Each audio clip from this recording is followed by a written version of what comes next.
नमस्कार, news India देख रहे हैं आप और आपके साथ मैं हूं सुरभि तिवारी। शाम के 6 बज चुके, वक्त हो चला है इंडिया के सवाल का।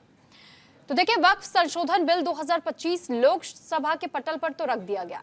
सरकार बिल के मुस्लिम के हित में इसे जहां सरकार बता रही है, तो विपक्ष वक्फ संशोधन बिल मुस्लिम लोगों के हितों के खिलाफ बता रहा है।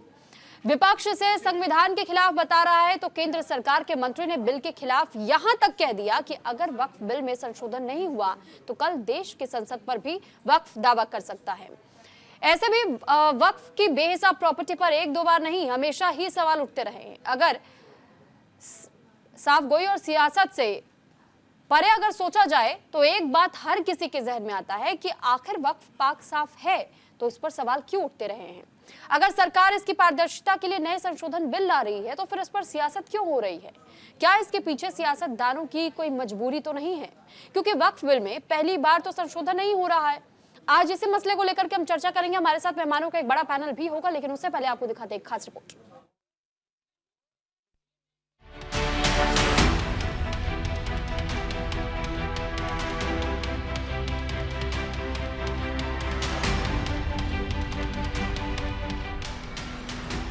वक्फ संशोधन बिल 2025 लोकसभा में पेश हो गया है। फिलहाल लोकसभा में इस पर चर्चा हो रही है, जो 8 घंटे चलेगी। आपको बता दें कि केंद्रीय मंत्री किरेन रिजिजू ने वक्फ संशोधन बिल जैसे ही लोकसभा में पेश किया, विपक्ष ने जमकर हंगामा बरपाया। जैसे कि सबको मालूम है कि विपक्ष शुरू से ही इस बिल का विरोध करता रहा है। दरअसल सरकार बिल के जरिए वक्फ बोर्ड की संपत्तियों को कानूनी दायरे में लाए जाने का प्रस्ताव है। रिजिजू ने कहा कि अगर आज ये संशोधन बिल पेश किया जाता है तो जिस इमारत में हम सभी बैठे हैं उस पर भी वक्फ अपनी संपत्ति होने का दावा ठोक सकता है। अगर प्रधानमंत्री नरेंद्र मोदी की सरकार सत्ता में नहीं आती है तो अन्य संपत्तियां भी गैर अधिसूचित हो गई होती। रिजिजू ने कहा कि बिल किसी धर्म के खिलाफ नहीं है। ये वक्फ बोर्ड का जो काम है, ये बेसिकली वक्फ प्रॉपर्टी को जो संभालने वाले मुतावली और जो वक्फ प्रॉपर्टी को व्यवस्था करते हैं उसको संचालित करने के लिए ये गवर्नेंस का, सुपरविजन का एक प्रावधान है। किसी भी तरीके से वक्फ बोर्ड वक्फ प्रॉपर्टी को मैनेज नहीं करता है। वक्फ बोर्ड वक्फ प्रॉपर्टी मैनेजमेंट में हस्तक्षेप नहीं करता है। ये जो उन्होंने गुमराह करने का कोशिश किया गया है। सर, गवर्नमेंट किसी भी धार्मिक व्यवस्था को, किसी भी रिलीजियस इंस्टीट्यूशन, कोई धार्मिक काम में हस्तक्षेप करने नहीं जा रहा है, ना ही वक्फ बोर्ड किसी धार्मिक स्थल की व्यवस्था में कोई भी तरीके से हाथ डालने का प्रावधान है। वहीं वक्फ संशोधन बिल पेश होने के बाद चर्चा में भाग लेते हुए समाजवादी पार्टी के सुप्रीमो अखिलेश यादव ने केंद्र सरकार पर हमेशा की तरह आरोप लगाया। उन्होंने कहा कि मोदी सरकार अल्पसंख्यकों की दुकानों तक को कब्जा करने के मूड में है। वहीं कांग्रेस ने एकदम आगे बढ़कर आरोप लगाया है संशोधन संविधान के खिलाफ है। वहीं टीएमसी सांसद कल्याण बनर्जी ने कहा कि वक्फ प्रॉपर्टी मुस्लिम समुदाय के लिए बैकबोन है। इतना ही नहीं, ये पूरी तरह धार्मिक संस्था है। वक्फ बिल का लाना भाजपा की सियासी हट है। वक्फ बिल भाजपा की सांप्रदायिक राजनीति का नया रूप है। वो तो आपको काटेगा, और इसलिए काटेगा कि अध्यक्ष महोदय बाहर ये लिखते हैं सत्यमेव जयते, बाहर है लिखते सत्यमेव जयते, भाजपाई अंदर असत्य बात कहते। इनके मिनट्स हमारे पास हमने देखे। जितने भी बार ministry of minority affairs meeting हुई, सब में वापसी पोर्टल को लेकर और विचार विमर्श हुआ था, लेकिन एक भी मीटिंग के माइन्यूट्स में एक भी स्टेटमेंट नहीं है कि हमें एक नया वक्फ अमेंडमेंट बिल चाहिए। You have to register Waqf by user, you have to give a declaration I don't need to. Therefore, you are trying to buy this bill.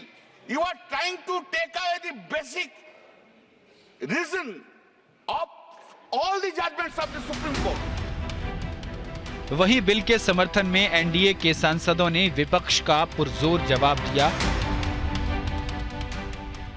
और विपक्ष को वक्फ बिल पर सियासत करने के लिए कटघरे में खड़ा किया। उस ट्रस्ट को यह अधिकार होना चाहिए कि वो मुसलमान समुदाय के हर वर्ग के साथ, चाहे वो महिला हो, पुरुष हो, गरीब हो, अमीर हो, पिछड़े हो, अति पिछड़े हो, सभी वर्ग के लोगों के साथ न्याय करे, जो नहीं हो रहा है। क्या है वक्फ? वक्फ तो एक धार्मिक संस्था नहीं है, विनियामक है और प्रशासनिक निकाय है जो मुसलमानों के हक के लिए काम करती है। आज उसको नैरेटिव बनाया जा रहा है। क्यों नैरेटिव बनाया जा रहा है?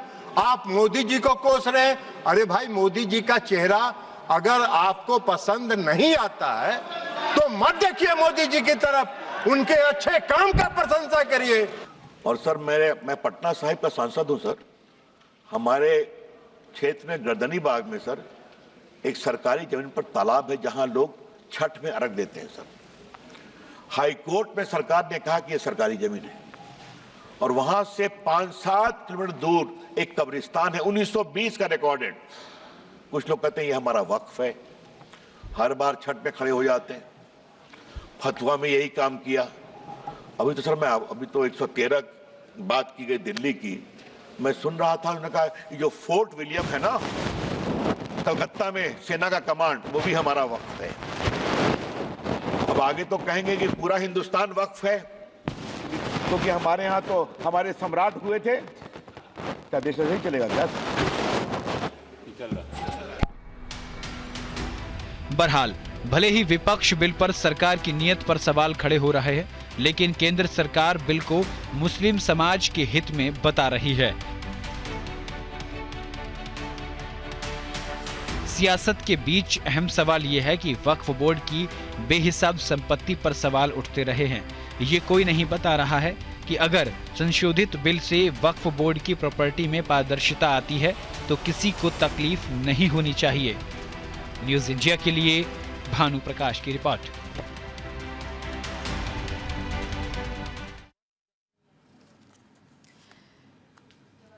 और अब चर्चा की शुरुआत भी कर लेते हैं। सबसे पहले एक एक करके मैं आपको मेहमानों से तारुफ करवा देती हूँ। हमारे साथ इस वक्त मोहम्मद आसिफ जी प्रवक्ता कांग्रेस से जुड़ चुके हैं, गौरांग गुप्ता जी कॉन्स्टिट्यूशन विशेषज्ञ हमारे साथ जुड़ चुके हैं, पूजा मिश्रा प्रवक्ता समाजवादी पार्टी से हमारे साथ जुड़ चुके हैं, किशोर कुणाल प्रवक्ता जेडीयू से हमारे साथ जुड़ चुके हैं, मौलाना शहाबुद्दीन रजवी अध्यक्ष है एआईएमजे से हमारे साथ आप भी जुड़ चुके हैं। आप सभी मेहमानों का बहुत स्वागत है न्यूज इंडिया पर। सबसे पहले मोहम्मद आसिफ जी, सवाल आपसे है, क्योंकि सबसे बड़ा विरोध मैं इस वक्त कांग्रेस और तमाम विपक्षी दलों की ओर से वक्फ संशोधन को लेकर के देख रही हूँ, तो सर आपत्ति क्या है इस संशोधन को लेकर के?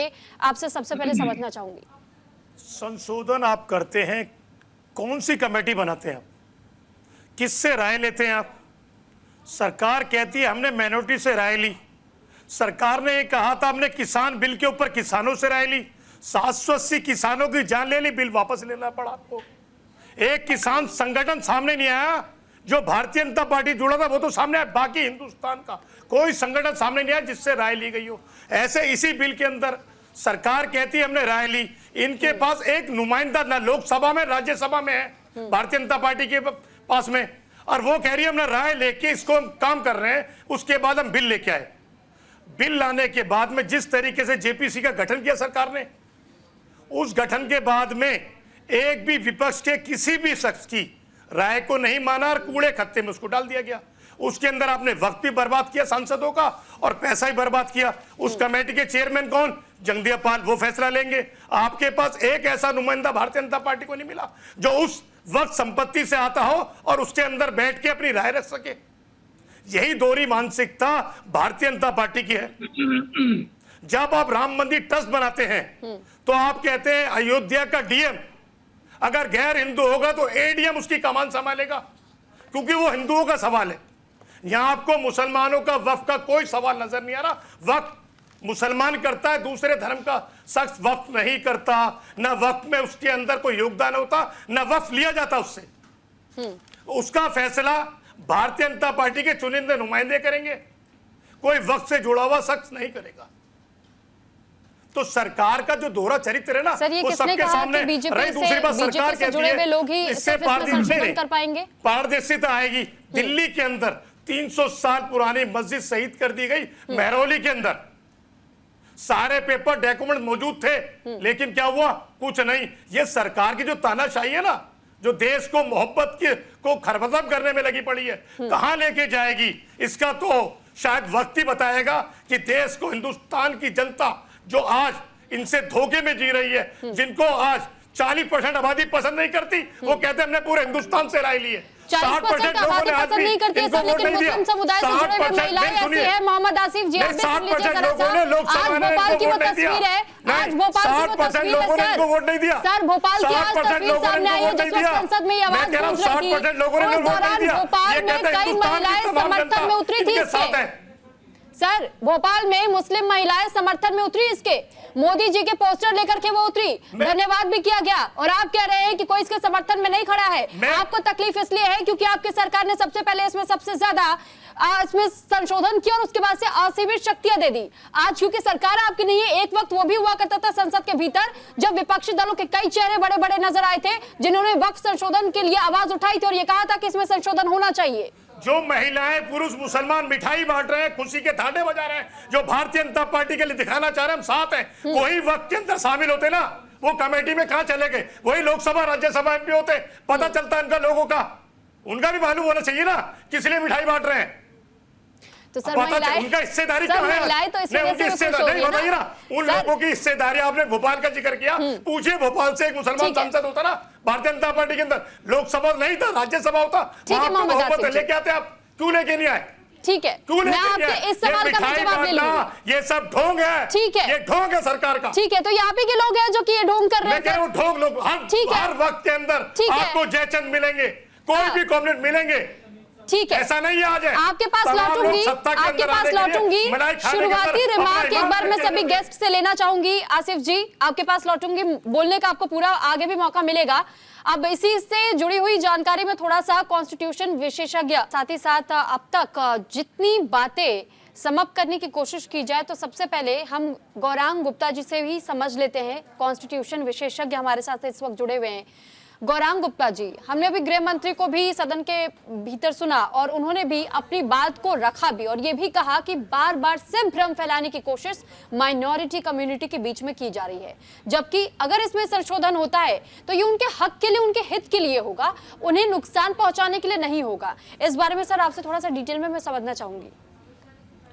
देखिए, कॉन्स्टिट्यूशनली जो मैं आपको इसके ऊपर कमेंट करूंगा वो इतना ही करूंगा कि कॉन्स्टिट्यूशनली पहले जो ये एक्ट था, ये एक्ट आपका ट्रस्ट का था और जो वक्फ बोर्ड है या वक्फ है उसका सीधा सीधा मतलब यही था, कोई भी ज़मीन, कोई भी जायदाद, कोई भी मुस्लिम या गैर मुस्लिम अगर देता है तो वो सीधा सीधा अल्लाह के नाम पे जाएगी। तो उसको ट्रस्ट ही डील करती थी, ट्रस्ट ही उसका मैनेजमेंट करती थी।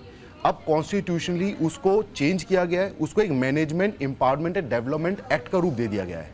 तो पहले और अब में कानूनी बहुत बड़ा डिफरेंस है। और अब इसके अंदर पहले ओरल डिक्लेरेशन पे किसी भी ज़मीन को वक्फ अपने पास कर सकती थी, अब इसमें कलेक्टर से वो रजिस्टर करानी ज़रूरी है। ये फ्यूचर के बहुत सारे विवादों को ख़त्म करता है, जिसमें गवर्नमेंट की बहुत सारी प्रॉपर्टीज़, जैसे कि बीच में आपने ध्यान देंगे तो पहले सुना था जी पार्लियामेंट और ये सारी ज़मीन भी वक्फ बोर्ड की आती है। तो ये सारे जितने भी कंट्रोवर्सीज़ है, इन सबको ये कॉन्स्टिट्यूशनली अगर देखा जाए तो इस पॉइंट ऑफ व्यू से बेटरमेंट के लिए है, बेहतरी के लिए है कि ये सब कंट्रोवर्सीज जो है फ्यूचर में जितने भी विवाद होते हैं उनको एक तरीके से खत्म कर देगा। हालांकि इसमें जो 2 नॉन मुस्लिमों को इंक्लूड करने वाली बात है उसके ऊपर कॉन्स्टिट्यूशनली ये अभी मेरे हिसाब से चैलेंज किया जा सकता है, क्योंकि चाहे वो वक्फ में चाहे मुसलमान ने किसी मुस्लिम समुदाय से दी हो या नॉन मुस्लिम समुदाय से डोनेट की हो, बट उसमें किसी भी नॉन मुस्लिम का आना किसी भी तौर से, चाहे वक्फ में चाहे मैनेजमेंट में, इसके ऊपर क्वेश्चन कॉन्स्टिट्यूशनली उठ सकता है। क्योंकि वक्फ बोर्ड की जो प्रॉपर्टी है वो सिर्फ और सिर्फ एक स्पेशल मुस्लिम समुदाय के ही बेटरमेंट के लिए या उनकी उन्नति के लिए ही इस्तेमाल की जा सकती है। तो इसमें किसी भी गैर सामुदायिक आदमी का जो उस समुदाय से नहीं है, किसी भी प्रकार के इन्वॉल्वमेंट के लिए, ठीक है आपने बोला जी कलेक्टर रजिस्टर करेगा, आपने बोला जी इसका सीएजी से ऑडिट होगा, अब वो ऑडिट तो देखो सरकारी अधिकारी करेगा, उसका कोई भी समुदाय हो, बट दो नॉन मुस्लिम्स को इसमें ऐड कर लेना, शायद इस चीज पे कॉन्स्टिट्यूशनली इस पे शायद मुस्लिम कुछ पुराने जो भी आपके समुदाय के रहे हैं वो शायद इसी ग्राउंड के ऊपर वो सुप्रीम कोर्ट जा सकते हैं मेरे हिसाब से। ठीक है, लेकिन सर कॉन्स्टिट्यूशन राइट नहीं देता इस चीज़ का, लेकिन साथ ही साथ मैं आपसे ये भी समझना चाहूँगी कि अगर इसमें नॉन मुस्लिम 2 लोगों को शामिल कर लिया जाता है तो सर क्या ये कहना गलत होगा कि पारदर्शिता थोड़ी और ज़्यादा बेहतर हो जाएगी?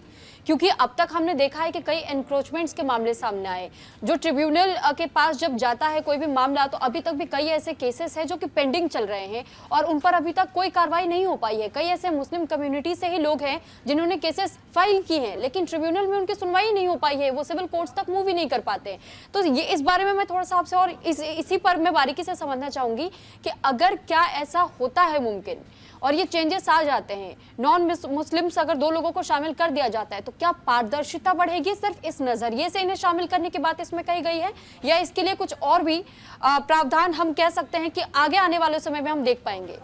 देखिए, इससे पारदर्शिता बढ़ेगी या नहीं बढ़ेगी इस पे अभी एक सवालिया निशान रहेगा, क्योंकि जो 2 नॉन मुस्लिम मेंबर होंगे वो भी नॉमिनेटेड बाय गवर्नमेंट होंगे और जो मुस्लिम समुदाय से होंगे वो भी गवर्नमेंट से अपॉइंटेड होंगे। तो आपका ये कहना कि जो 2 नॉन मुस्लिम है वो ज्यादा ट्रांसपेरेंट एक्ट करेंगे बजाय बाकी मुसलमानों के, तो ये थोड़ा सा गलत होगा। तो इससे ट्रांसपेरेंसी आएगी नहीं आएगी इसका नहीं कह सकते, बट हाँ इससे शायद समाज में एक बैलेंस करने के लिए 2 मुस्लिम्स को नॉन मुस्लिम्स को ऐड किया गया होगा। उसके पीछे बहुत सारे रीजन भी हो सकते हैं, क्योंकि जरूरी नहीं है कि जिस इलाके में आपका ट्रस्ट या फिर ये वक्फ बोर्ड एक्ट कर रहा हो कि वहाँ पे मेजॉरिटी पॉपुलेशन आपकी मुस्लिम समुदाय से हो, तो उसमें उसी हिसाब से वहाँ के रेशियो को देख के शायद सरकार उसमें कोई 2 नॉन मुस्लिमों को नॉमिनेट करे जो कि सही उसमें मार्गदर्शक कर पाएँ या उनको एडजस्ट कर पाएँ, उनको सपोर्ट कर पाएँ। मेरे हिसाब से इसका सिर्फ और सिर्फ यही इंटेंशन रहा होगा। पारदर्शिता करने के लिए सीएजी से इसका ऑडिट कराना, कलेक्टर के द्वारा रजिस्टर कराना, मेरे ख्याल से यही बहुत सफिशिएंट है कि इसमें पारदर्शिता आएगी। ठीक है, यानी एक ऐसा पॉइंट है जिस पे चैलेंज किया जा सकता है और इसी का विपक्ष आने वाले समय में मुद्दा बना सकती है। ठीक है, मैं आपके पास लौटूंगी। हमारे साथ इस वक्त किशोर कुणाल जी, प्रवक्ता जेडीयू से भी जुड़े हुए हैं। सर बहुत स्वागत है। सर सवाल ये आपसे कि जेडीयू के पूरी स्थिति को लेकर भी इस वक्त एक तो क्वेश्चन मार्क अभी बना हुआ है बिहार विधानसभा को लेकर। विपक्षी दलों का ये कहना है कि कहीं ना कहीं नाराजगी है, तो क्यों ना इसी नाराजगी का फायदा उठा लिया जाए और ये आपसे अनुरोध किया गया कि जेडीयू समर्थन कर दे हमारा, यानी विपक्षी दलों का, ये विपक्षी दलों की ओर से कहा गया, और वक्फ संशोधन बिल के खिलाफ वोट कर दे। सर जेडीयू का स्टैंड इस वक्त मैं जानना चाहूंगी कि आप इसके समर्थन में हैं या इसके अगेंस्ट में हैं, क्योंकि क्लियरली अब तक तो हमने सुना है मुख्यमंत्री को, वो तो कह चुके हैं कि जेडीयू इसका समर्थन करेगी, यानी अगर वोट इसके हक में करना हुआ होगा कि संशोधन होगा तो फिर संशोधन होना चाहिए।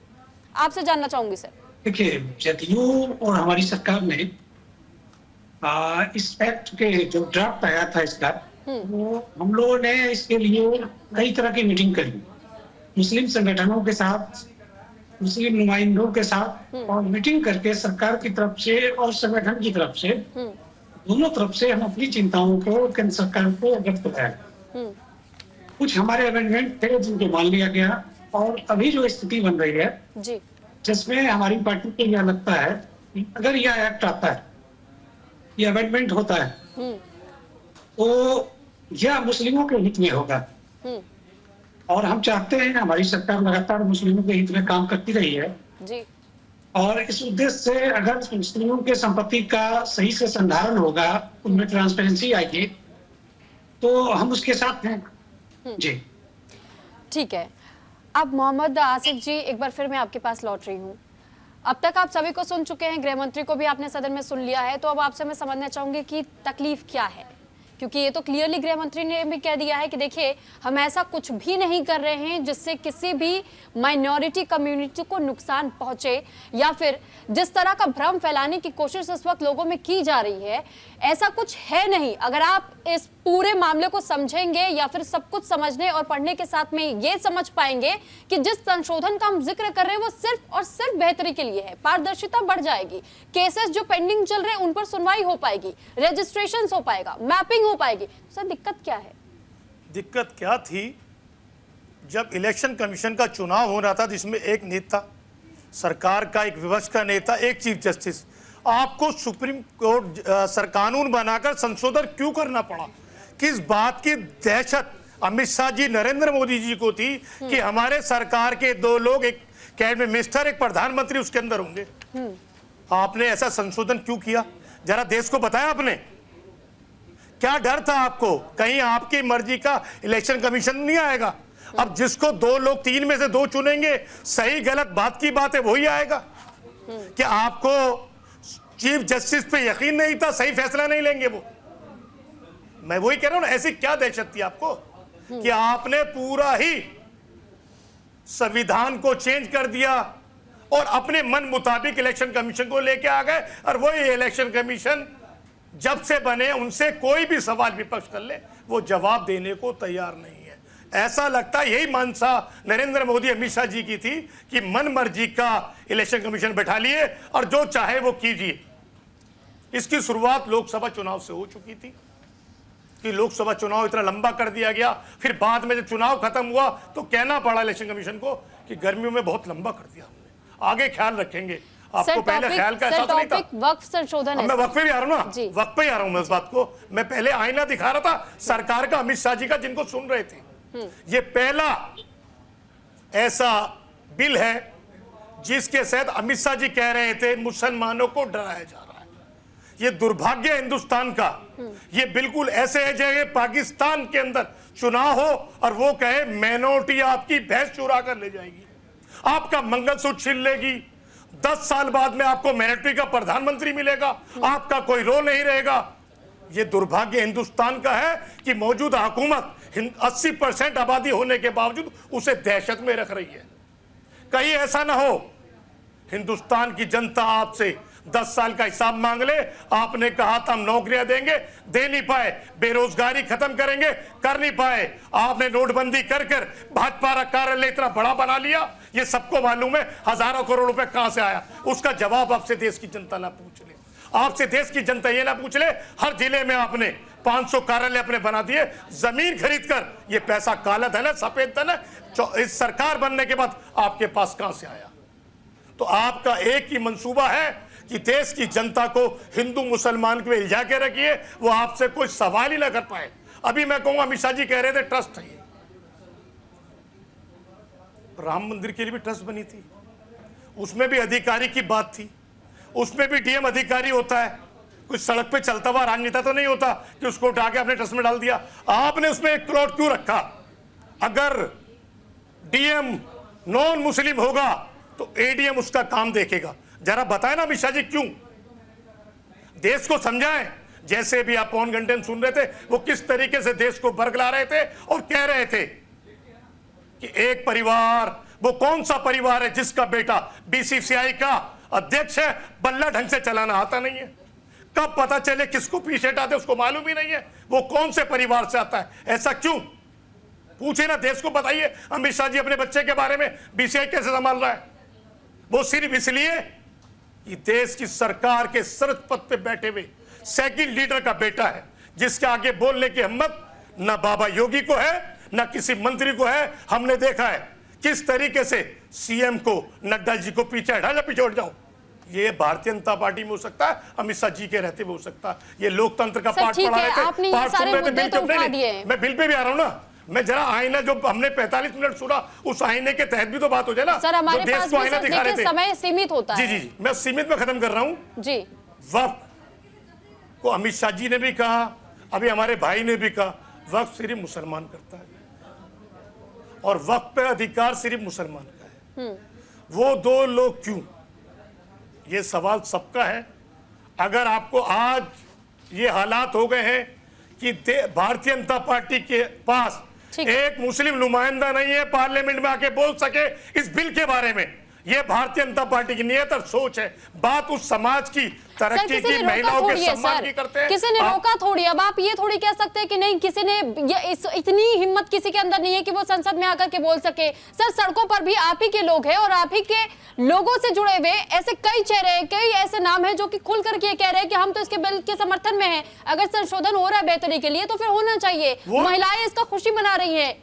वो चेहरे आज पार्लियामेंट में आपको क्यों नजर नहीं आ रहे हैं? क्यों आरएसएस भारतीय जनता पार्टी उन चेहरों को दबाए बैठी है? मैं तो ये कह रहा हूं ना, वो चेहरे नजर आते हैं पार्लियामेंट में, उन्हें भी हक मिलता। उन बहनों को जिनकी बात कर रहे हैं, महिला को, वो भी पार्लियामेंट में बोल रही होती। लाइए ना राज्यसभा, जनता नहीं चुन रही, कोई बात नहीं, लेकिन आपकी सरकार 21 राज्यों में, आप उन नुमाइंदों को लेके आई ना, राज्यसभा नॉमिनेट किए, बुलवाइए बिल के ऊपर। ठीक है, लेकिन आपका एक ही मकसद है, इस समाज को दबा के रखना और इस समाज का डर दिखा के बॉक्स ऑन गेट से इकट्ठा करके वोट मांगना। ये देश का दुर्भाग्य है। ठीक है, आपने बीजेपी पर बहुत सारे सवाल खड़े किए हैं। ये कहते हैं आपका मंगलसूत्र छीन लिया जाएगा। आसिफ जी, आपने बीजेपी पर इतने सवाल खड़े कर दिए, तो बीजेपी से प्रवक्ता हमारे साथ इस वक्त रत्नाकर सिंह जी भी जुड़ चुके हैं, उनसे भी जान और सुन लेते हैं कि उनका क्या कुछ कहना है। रत्नाकर सिंह जी, बहुत बड़े आरोप अब तक लग चुके हैं और ये भी आपसे सवाल पूछा जा रहा है कि इस वक्त बीजेपी के तमाम माइनॉरिटी कम्युनिटी से क्या कोई भी ऐसा मिनिस्टर जो पार्लियामेंट में अपनी बात रख पाए, क्या कोई भी ऐसा व्यक्ति जो खुल करके अपनी बात वक्फ बिल के संशोधन पर अब तक रख पाया है?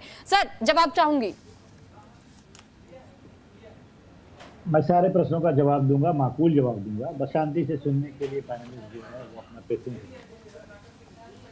इन्होंने, मैं जब से जुड़ा 2 पॉइंट्स मैंने नोट डाउन किया और ये प्रश्न उठाए कि पहले तो व्यक्तिगत जो है उन्होंने हमले किए अमित शाह जी के ऊपर, और व्यक्तिगत हमले देशवासी कोई मायने नहीं रखता।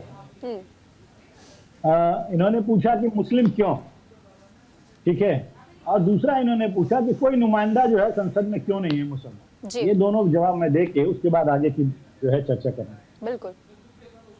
देखिए, शायद हमारे पैनलिस्ट और कांग्रेस के लोग ये समझ नहीं पाते कि ये जो वक्फ बोर्ड है वो कोई भी रिलीजियस बॉडी नहीं है।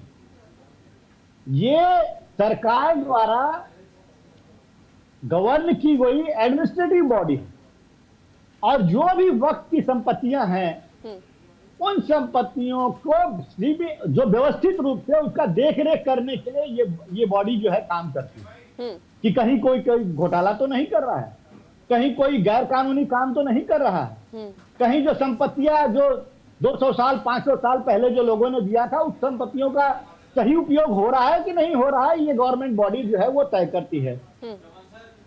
और गवर्नमेंट बॉडी में, मैंने पहले कहा रिलीजियस बॉडी नहीं है, गवर्नमेंट बॉडी में गैर मुस्लिम भी हो सकते हैं, इसमें कोई आपत्ति नहीं होनी चाहिए किसी को।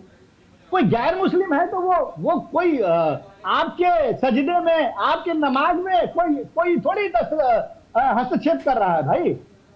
वो तो सिर्फ जो वक्त की गई संपत्तियां हैं उन संपत्तियों का देखरेख व्यवस्थित तरीके से करेगा। दूसरा प्रश्न मैं आना चाहता हूं, इन्होंने कहा कि कोई नुमाइंदा क्यों नहीं, एमपी क्यों नहीं।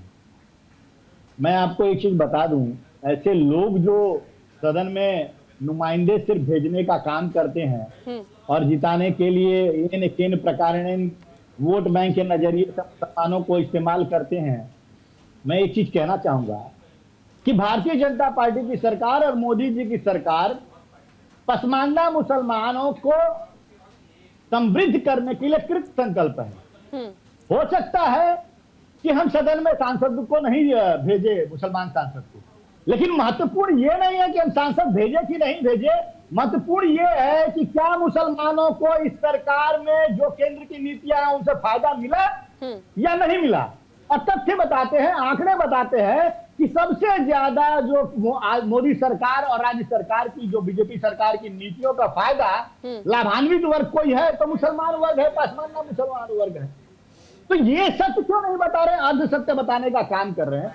और मैं कहना चाहूंगा सुरभि जी कि देखिए, ये जो लैंड माफियाओं से जो कब्जा किए हुए हैं सरकारी जमीनों को, उनको छुड़ा करके और उनका उपयोग इस्तेमाल गरीब, मजलूम, बेवा, यतीमों के हक के लिए किया जाएगा तो क्या बुरा किया जाएगा? क्या उनका जो लैंड माफिया लोग उसको कमर्शियलाइज करके बड़े बड़े मॉल्स बना लिए हैं, वक्त की जमीनों पे दुकानें खोल लिए हैं, कमर्शियल इस्तेमाल करके अपनी जेबें भर रहे हैं, क्या उसको रोकने का काम सरकार नहीं करेगी? लेकिन रत्नाकर सिंह जी, एक और चीज इसमें मैं आपसे पूछना चाहूंगी सर, आप जिस तरह इस वक्त एक्सप्लेन कर रहे हैं, आखिर कहां पर वो कमियां आ जाती हैं जिस वजह से जब आप लोग ऐसे पॉइंट्स हाईलाइट करने की कोशिशें करते हैं लेकिन विपक्ष उसमें भी मुद्दे ढूंढ लेता है कि कैसे आप कहते हैं भ्रम फैला रहे, तो सर भ्रम कैसे कोई फैला सकता है अगर आप लोगों की तमाम वो पॉइंटर्स क्लियर हो, अगर लोगों को आप वो पॉइंटर्स पहले ही बता दें कि इन मुद्दों को लेकर के हमारे इससे किसी को कोई परेशानी नहीं होगी, तो सर आपको नहीं लगता कि अगर ये पहले अच्छे से एक्सप्लेन कर दिया जाए तो भ्रम फैलाने वाला मामला तो होगा ही नहीं? सुरभि जी देखिए, दो चीजें कहूंगा मैं जी।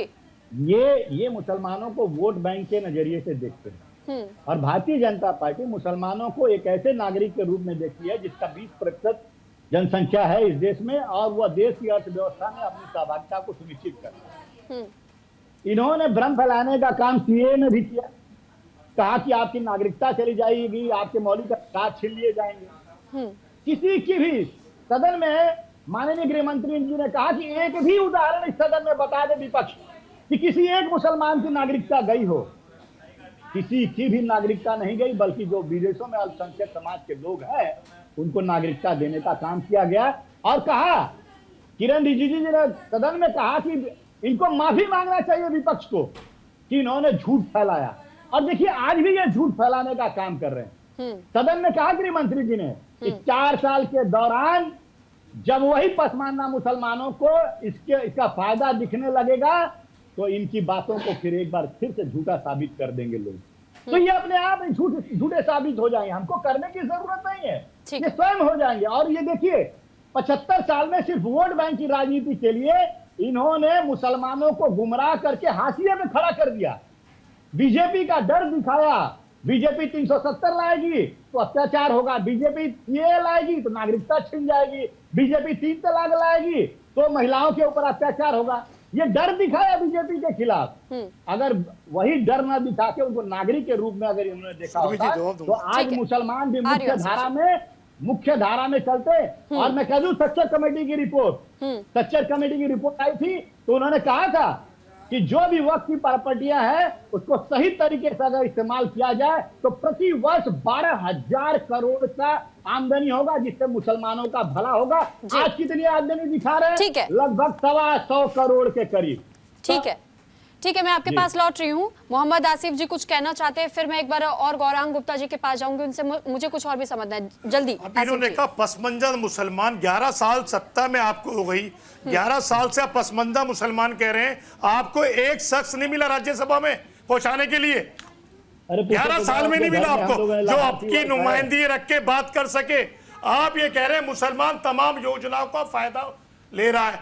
वही मुसलमान गरीब से गरीब जब 1 रुपए का शैम्पू खरीदता ना, इसी मोदी सरकार को टैक्स देता है उस 1 रुपए के शैम्पू पे, उस 1 रुपए के नवरत्न तेल के ऊपर सरकार को टैक्स देता है वो गरीब से गरीब मुसलमान।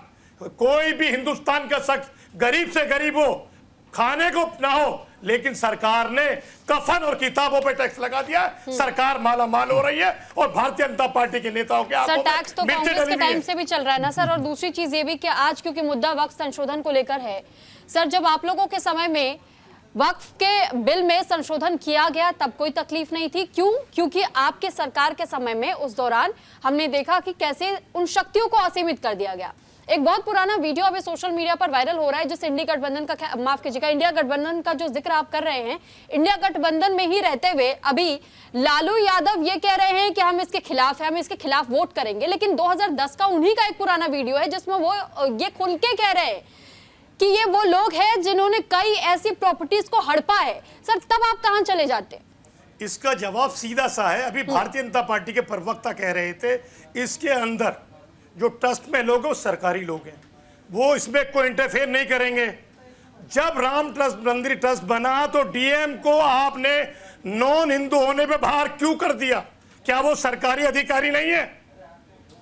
क्या डीएम कोई वैसा ही शख्स है जिसको लाके आपने बैठा दिया? उस कानून में संशोधन क्यों किया आपने कि उसके अंदर जो एडीएम होगा वो देखेगा? यही भारतीय जनता पार्टी की मानसिकता पे सवाल है, यही सवाल है इस बात के ऊपर। आप ये कह दिए डीएम होगा, ठीक है, पहले आपके इस सवाल का जवाब ले लेते हैं। ठीक है, नहीं मेरी बात खत्म करो।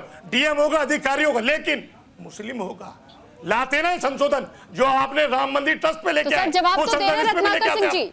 जी जवाब दे रहे आपके सवाल का रत्नाकर सिंह जी। पहले जल्दी से आपका भी जवाब सुन लेती हूँ, उसके बाद भी मुझे दूसरे गेस्ट के पास भी जाना है। रत्नाकर सिंह जी जी आपसे सवाल यही पूछा गया है कि जब अयोध्या मामले में ट्रस्ट का निर्माण हुआ तो फिर वहां से डीएम को क्यों हटाया गया? मोहम्मद भाई से जरा एक चीज पूछ ले होती कि इनको इतनी आपत्ति हो रही है कि हम गैर मुसलमानों को परिषद में रख रहे हैं। इन्होंने कभी आपत्ति जाहिर की जब समाजवादी पार्टी की सरकार थी और कुंभ का महा हिंदुओं का इतना बड़ा कुंभ का मेला लगा हुआ था और वहां पे संयोजक जो है उन्होंने आजम खान को बनाया था, आपने आपत्ति जाहिर की? भाई सरकारी काम काज है, कोई भी हो सकता है उसमें, इसमें क्या आपत्ति जताने वाली बात है? दूसरी चीज मैं कहना चाहूंगा, ये बड़े नुमाइंदा बन रहे हैं अपने आप को कि ये मुसलमानों के नुमाइंदा हैं। अब ये कांग्रेस पार्टी के यहाँ पे बैठे हैं, जरा 2 4 5 काम गिना देंगे कि इन्होंने कांग्रेस के लिए क्या बड़े काम किए हैं। इन्होंने तो तुष्टीकरण की राजनीति के लिए, अभी अमित शाह जी सदन में ही बोल रहे थे 5-10 मिनट पहले, 123 ऐसी फिल्म प्रॉपर्टी जो है लुटियंस दिल्ली में जो चुनावी फायदा के लिए इन्होंने वक्फ के नाम कर दी। भैया वक्फ की जो संपत्ति जो दी जाती है तो दान में स्वयं की संपत्ति रहेगी, वो दान में दे सकते हैं। अभी ये तो नहीं देखा कि सरकारी संपत्तियों को भी आप दान में दे दे, ये देखा है कहीं आपने?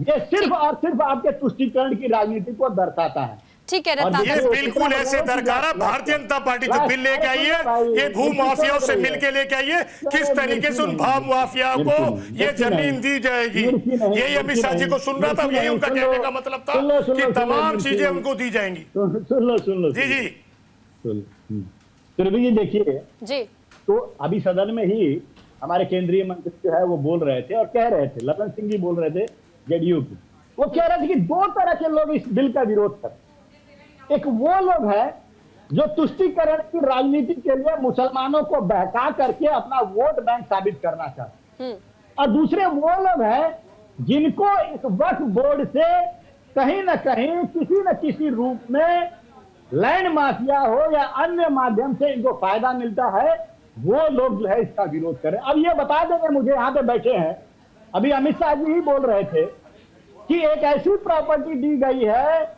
5 स्टार होटल बना है वहां पे और वक्फ बोर्ड वहां पे 12,000 प्रति महीना उससे किराया वसूलता है।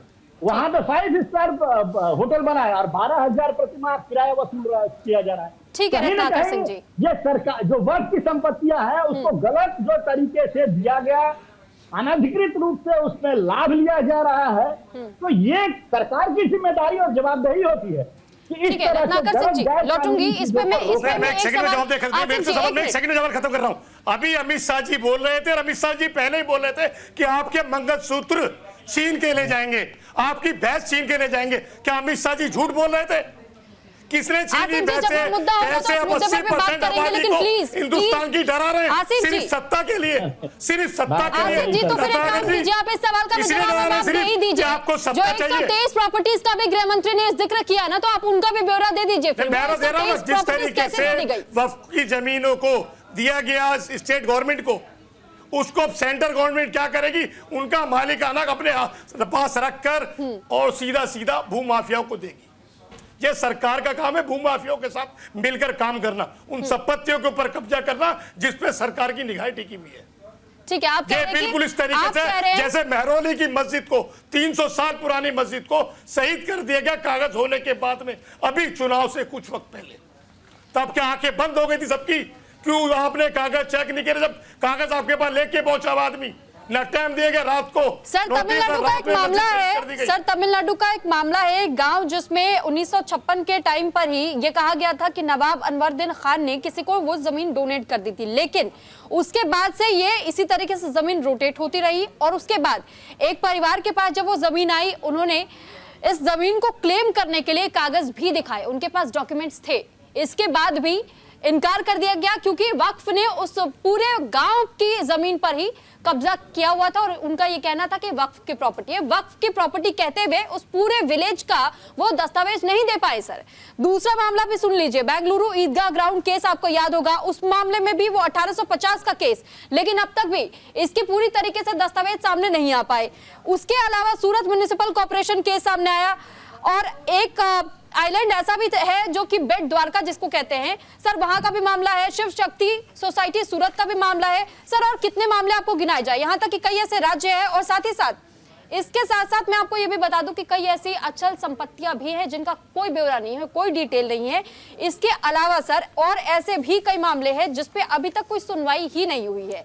यानी अगर मैं आपकी जानकारी के लिए बता दूं तो ऐसे कई मामले अभी मेरे पास ऑन रिकॉर्ड सर, मैं आपको प्रूफ के तौर पर भी दिखा सकती हूँ कि कितने ऐसे केसेस है। देखिए CPGRAMS यानी centralize public grievance redress and monitoring system में ये दावा किया गया from April 2022 to March 2023 566 complain, 194 complain और उसके बाद भी रिसीव हुए और ये पूरे मामले जुड़े हुए थे इंक्रोचमेंट और ट्रांसफर को लेकर के। इलीगल तरीके से 93 कंप्लेंट्स और सामने आई थी वक्फ बोर्ड के खिलाफ, लेकिन सर उसमें भी सुनवाई नहीं हुई। मामला ट्रिब्यूनल कोर्ट तक गया था आपके, लेकिन वहां सुनवाई नहीं हुई। सर आप इस पर क्या कहेंगे? मैं इस पे ये कहूंगा, पहले मामले आपने पिछले गिनाए सरकार बनने से पहले, जब बिल की चर्चा नहीं हुई, गिनती के 5-7 मामले। इस सरकार के बाद में जब बिल पे चर्चा हुई आपने ब्लैंक सी लगा दी लंबी, इतनी कंप्लेंटें आई। लेकिन जिस तरीके से बिल को सरकार लेके आई है, सरकार की मानसा सीधी सी है। आप सरकार कह रही है 6 महीने के अंदर आपको कागज दिखाने होंगे, जो सरकार 10 साल के अंदर भी तमाम ऑनलाइन आज तक नहीं कर पाई, आप 6 महीने में कर देंगे? नहीं कर सकते। ये सरकार की जो दोहरी मापदंड है ना, वो यही है कि आप कागज नहीं दिखाएंगे, आपकी संपत्ति खत्म, वो सरकार की हो गई।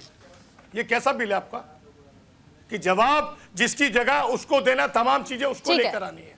ठीक है, मैं आपके पास भी लौटूंगी। अब मैं एक बार गौरांग गुप्ता जी का भी रुख कर लेती हूँ। गौरांग जी, अब तक आपने इस पूरी बहस को सुना, साथ ही साथ मैं आपसे एक चीज इसमें मैं समझना भी चाहूंगी और मैं आपका पॉइंट ऑफ व्यू भी जानना चाहूंगी, जो भी डिबेट को अगर मैं कंक्लूड करूँ तो सर एक पॉइंट मेरा ये भी है कि जिस तरह बार बार ये मामला उठाया जा रहा है, पहले तो सर अगर ये कहा जाता है वक्फ का मतलब ही अल्लाह के नाम है, आपने वो जमीन अगर अल्लाह के नाम कर दी है तो सर फिर आप वो चैरिटेबल तौर पर यूज करते हैं, किसी के मदद के लिए इस्तेमाल करते हैं, समझ में आता है। लेकिन कोई किसी प्रॉपर्टी को प्राइवेट प्रॉपर्टी के तहत में आप लीज पे दे देते हैं, मुनाफा कमाते हैं सर, तब आप ये कैसे कह सकते हैं कि वक्फ की जमीन है, हम तो लोगों की सेवा के लिए उसे दे रहे हैं? क्या ये कॉन्स्टिट्यूशन के अधीन आता है? क्या ये उचित तरीका हो सकता है इन जमीनों के इस्तेमाल का? दूसरी चीज सर, आपसे भी मैं आपके पॉइंट ऑफ व्यू से समझना चाहूंगी कि अगर हम इसका कोई कंक्लूजन निकाले तो ये कंक्लूजन किस ओर जाता है? जी देखिए, पहले तो आप इस बात को जानना बहुत ज़रूरी है कि जो आपका वक्फ है वो हिंदुस्तान की तीसरी सबसे बड़ी लैंड बैंक है जी। तो इंडियन रेलवेज और इंडियन आर्मी के बाद जो तीसरी सबसे बड़ी ज़मीन का मालिकाना हक रखता है वो वक्फ बोर्ड रखता है। और वक्फ बोर्ड अगर माइनॉरिटीज़ के वेलफेयर के लिए हिंदुस्तान की तीसरे सबसे बड़ी लैंड बैंक को अपने पास रखता है तो इसका मतलब इतने सालों तक वो उसका कोई भी अच्छा यूज़ नहीं कर पाया है, जिस कारण से माइनॉरिटीज़ को कुछ खास फायदा होता हुआ दिखाई नहीं दिया है। वरना 95 से अब 2024 में हम बैठे हैं, इतनी सारी ज़मीन का किसी वक्फ बोर्ड या किसी भी समुदाय के पास होना जो उनके वेलफेयर के लिए काम करेगी, तो उसमें चेंजेस लाना बहुत ज़रूरी था। क्योंकि जो प्राइम प्रॉपर्टीज़ हैं वक्फ बोर्ड की, जो ट्रिब्यूनल में भी केसेस जाते हैं, वो जनरली ऐसे जाते हैं 1 रुपया 2 रुपया रेंट है उनका। वक्फ बोर्ड वाकई में उन दुकानों को लीज पे दे सकती है और उस पैसे को, चंदे को, जो भी आता है उसको यूज़ कर सकती है बेटरमेंट के लिए, अपने समुदाय के लिए। बट अगर किराया ही 1 रुपये है तो 1 रुपये के टाइम में तो आजकल कुछ भी नहीं मिलता। उसका कभी भी बहुत बाइजनेस के साथ कभी भी उसको किसी ने रिव्यू नहीं कराया। उसमें शायद 22 लोग बैठे रहे होंगे, इससे सरकार को अमेंडमेंट लाना पड़ा। क्योंकि अगर उसको रिव्यू कर देंगे तो फिर आज के टाइम के प्रॉपर्टी का रेंट मिलने लगेगा। तो जो मुस्लिम समुदाय के लिए जो वक्फ बोर्ड पैसा जनरेट कर सकती थी, वो आप ये समझ लिए अभी 1/10% कर रही होगी, 10% कर रही होगी। और अगर अमेंडमेंट आ जाता है, इस हिसाब से कलेक्टर रजिस्टर्ड करने लगता है प्रॉपर्टीज़ को और सारी चीज़ें सर्कल रेट के हिसाब से आने लगे, रेंट उसके हिसाब से आने लगे, वक्फ बोर्ड का मैनेजमेंट जो एक्ट है वो मैनेजमेंट है वो होने लगे, तो बहुत ज़्यादा रेवेन्यू वक्फ बोर्ड जनरेट कर पाएगा। तो शायद इसलिए 2 नॉन मुस्लिम समुदाय के लोगों को भी रखा गया होगा। क्योंकि एक समुदाय में अगर कोई देखा जाता है आमतौर पे, कोई अगर स्ट्रांग आदमी है तो उसके फेवर में कोई बोर्ड फैसला ना ले, जैसे कि वो 5 स्टार वाली बात अमित शाह जी ने उठाई, तो प्रोबेबली वो ऐसा हो सकता है कि वो उस समुदाय का कोई स्ट्रांग व्यक्ति हो जिसको सिर्फ मात्र बुक्स में दिखाने के लिए लीज दिए वफ ने वो 12,000 की दे दी हो, जिसका हो सकता है किराया लाखों में या करोड़ों में बनता। दूसरा, लॉ पॉइंट्स अगर आप इसकी कानूनी तौर पे बात करें तो 95 से अब 2024 में बोलते हैं कि जी अब लाने की क्या जरूरत पड़ी। जरूरत तो इसकी बहुत पहले से समय रहा होगा, बहुत पहले से इसकी जरूरत पड़ती रही होगी, बट शायद मैं नहीं मानता, जैसे यहाँ पे आसिफ जी ने भी बात उठाई है, औरों ने भी बात उठाई है, पर मैं नहीं मानता कि इसमें हमारे देश में कम मुस्लिम समुदाय से रिप्रेजेंटेटिव हैं। काफी एमपीज हैं मुस्लिम समुदाय से। अगर वाकई में इसमें कोई ऐसी चीज थी जिसका सुधार हो सकता था या जो नहीं है, तो उनको आज पार्लियामेंट में आवाज उठानी चाहिए थी या पहले भी उठानी चाहिए थी। ठीक है सर। अब एक मैं लास्ट रिएक्शन लेना चाहूंगी। हमारे साथ गेस्ट के तौर पर जेडीयू प्रवक्ता किशोर कुणाल जी भी काफी देर से बने हुए हैं और बहुत शांति से वो सुन भी रहे थे। सर एक लास्ट रिएक्शन, क्योंकि समय का अभाव है तो अब क्लोजिंग टाइम हमारा हो चुका है। सर आपसे मैं समझना चाहूंगी कि जेडीयू का स्टैंड क्लियर है, लेकिन जिस तरीके से बार बार ये कहा जा रहा है कि टीडीपी और जेडीयू भी सिर्फ और सिर्फ राजनीतिक फायदों की वजह से आप लोग समर्थन कर रहे हैं, क्या सर इसमें कोई सच्चाई है आप लोगों की ओर से? जी बिल्कुल भी नहीं। जदयू की सरकार बिहार में जब से 2005 के बाद आई, हम लोगों ने अक़लियत के लिए, अल्पसंख्यकों के लिए लगातार बेहतर काम किया है और आगे भी यह प्रक्रिया या विकास का दौर जारी रहेगा। जो बातें कही जा रही है कि हमने राजनीतिक फायदे के लिए इस तरह किया है, तो हम लोग ये देख रहे हैं कि इस तरह का एक्ट आने से, अमेंडमेंट आने से संपत्तियों का सही संधारण हो पाएगा, इसका लाभ अक़लियतों को मिल पाएगा। इसलिए हम लोग साफ ठोस करते हैं राजनीतिक महत्व को। जी ठीक है, क्योंकि जिस तरीके से अब तक की स्थितियां हमने देखी और समझी है, ऐसे में सिर्फ समझना सबसे ज्यादा ये जरूरी हो जाता है कि आखिर सच्चाई किनकी बातों में है। क्योंकि एक ऐसा तबका है, एक वो वर्ग, और या फिर हम ये कह सकते हैं कि वो पॉलिटिकल पार्टियां हैं जो कि ये कहती हैं कि सरकार इस वक्त भ्रम फैलाने की कोशिश माइनॉरिटी कम्युनिटी में कर रही है। एक वो तबका है जो सत्ता पक्ष में है, लेकिन उनका ये कहना है कि देखिए यहाँ पर किसी को बरगलाने की कोशिश नहीं की जा रही है। अगर आप तमाम पॉइंट्स को समझेंगे लॉ के नजरिए से भी और साथ ही साथ वक्फ के तमाम कायदे कानूनों को समझेंगे, तो इसमें कोई बहुत बड़ी छेड़छाड़ नहीं हो रही है। शक्तियां सीमित जरूर हो रही हैं ताकि जिन लोगों को अब तक इस केस में कोई फायदा नहीं मिला है उन तक वो फायदे पहुंच जाए। और आपकी जानकारी के लिए ये भी बता दें कि अब तक ये बताया जाता है कि जिस तरीके से ये आंकड़े सामने आए, देश में वक्फ बोर्ड के पास 8 लाख एकड़ से अधिक जमीन बताई जाती है, जिसमें 8,72,321 अचल संपत्तियां हैं, 16,713 चल संपत्तियां, यानी रजिस्टर्ड अनरजिस्टर्ड ये टोटल प्रॉपर्टीज है वक्फ के पास। और रजिस्ट्रेशन को लेकर भी कई बड़े सवाल उठ रहे हैं कि आखिर आप अगर वक्फ यानी अल्लाह के नाम ये प्रॉपर्टीज कोई डोनेट कर रहा है तो आप इसे ऐसे कैसे कह सकते हैं कि फिर आप अपनी मर्जी अनुसार इस पर अपना रूल लगाते हुए इसे लीज पर दे दे और फिर इसे मुनाफा भी कमाएं। खैर, ये बहुत ज्यादा लंबे चर्चा का विषय है, हमारे पास समय का अभाव है और इसी वजह से रत्नाकर सिंह जी फिलहाल आपका बहुत धन्यवाद हमारे साथ जुड़ने के लिए। मोहम्मद आसिफ जी प्रवक्ता कांग्रेस से हमारे साथ जुड़े, आपका भी बहुत धन्यवाद हमारे साथ जुड़ने के लिए। किशोर कुणाल जी प्रवक्ता जेडीयू से हमारे साथ जुड़े, बहुत धन्यवाद हमारे साथ जुड़ने के लिए। और गौरांग गुप्ता जी कॉन्स्टिट्यूशन विशेषज्ञ हमारे साथ जुड़े, आपका भी बहुत बहुत धन्यवाद हमारे साथ जुड़ने और अपनी बात रखने के लिए।